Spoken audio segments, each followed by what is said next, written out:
एक तरफ पूरी दुनिया में रिसेशन और इकोनॉमी को लेकर बहस छिड़ी हुई है और दूसरी तरफ अमेरिकी राष्ट्रपति डोनाल्ड ट्रंप हैं कि थमने का नाम ही नहीं ले रहे हैं। अब ट्रंप ने 100% टैरिफ लगाने की घोषणा कर दी है।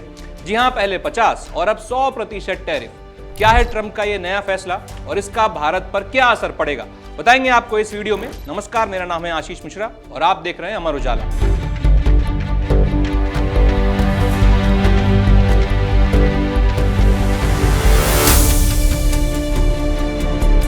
दरअसल अमेरिकी प्रेसिडेंट डोनाल्ड ट्रंप ने ब्रांडेड या पेटेंट दवाइयों पर 100% टैरिफ लगाने का ऐलान कर दिया है। ये टैरिफ 1 अक्टूबर 2025 से लागू होगा।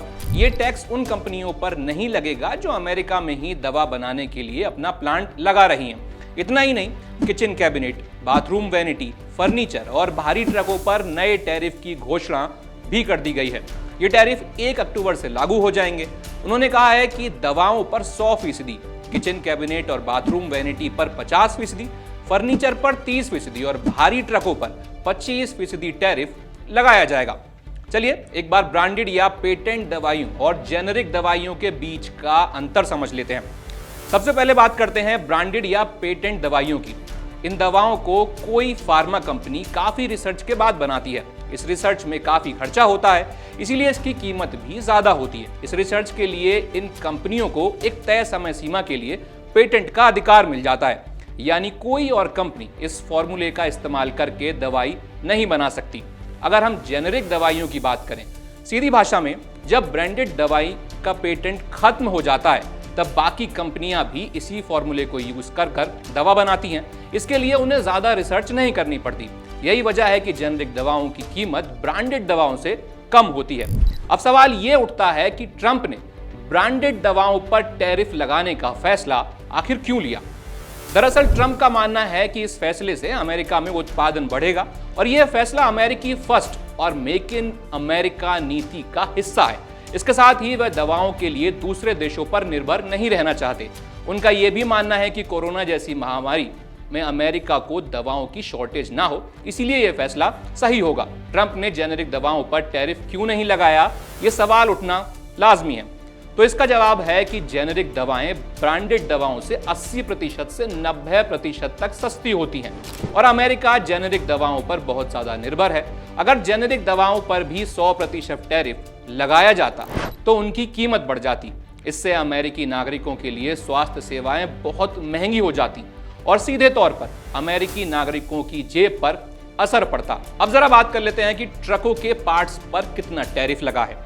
भारी ट्रकों पर टैरिफ लगाने के बारे में ट्रंप ने कहा है कि विदेशी ट्रक और उनके पुर्जे अमेरिकी निर्माताओं को नुकसान पहुंचा रहे हैं। उन्होंने कहा है कि पीटरबिल्ट, कैनवर्थ, फ्रेटलाइनर, मैक ट्रक्स और अन्य जैसी बड़ी ट्रक कंपनियों को इन कदमों से सुरक्षा मिलेगी। ट्रंप लंबे समय से कहते रहे हैं कि टैरिफ कंपनियों को अमेरिका में फैक्ट्री लगाने के लिए मजबूर करना चाहते हैं।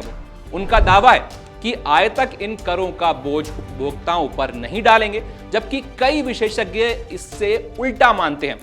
फेडरल रिजर्व के चेयरमैन जेरोम पावल ने हाल ही में चेतावनी दी थी कि चीजों की बढ़ती कीमतें महंगाई को और ऊपर लेकर जा रही हैं। उन्होंने कहा कि इस साल बढ़ी हुई महंगाई का बड़ा हिस्सा वस्तुओं की ऊंची कीमतों की वजह से आया है।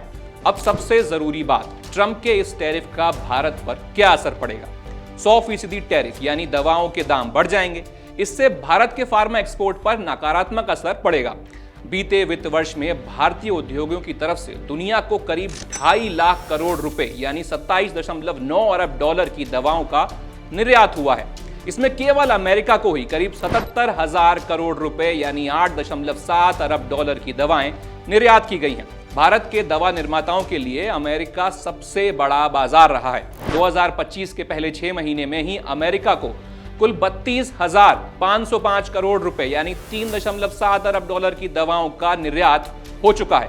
ऐसे में 100% टैरिफ लगने से अमेरिका में भारत की सस्ती दवाएं भी महंगी दरों पर बिकेंगी। अब सवाल यह है कि भारत सरकार इस नए टैरिफ बम को कैसे हैंडल करती है। अगर आप ये वीडियो YouTube पर देख रहे हैं तो हमारे चैनल को सब्सक्राइब कर बेल आइकन दबाएं और Facebook पर देख रहे हैं तो हमारे पेज को लाइक करें।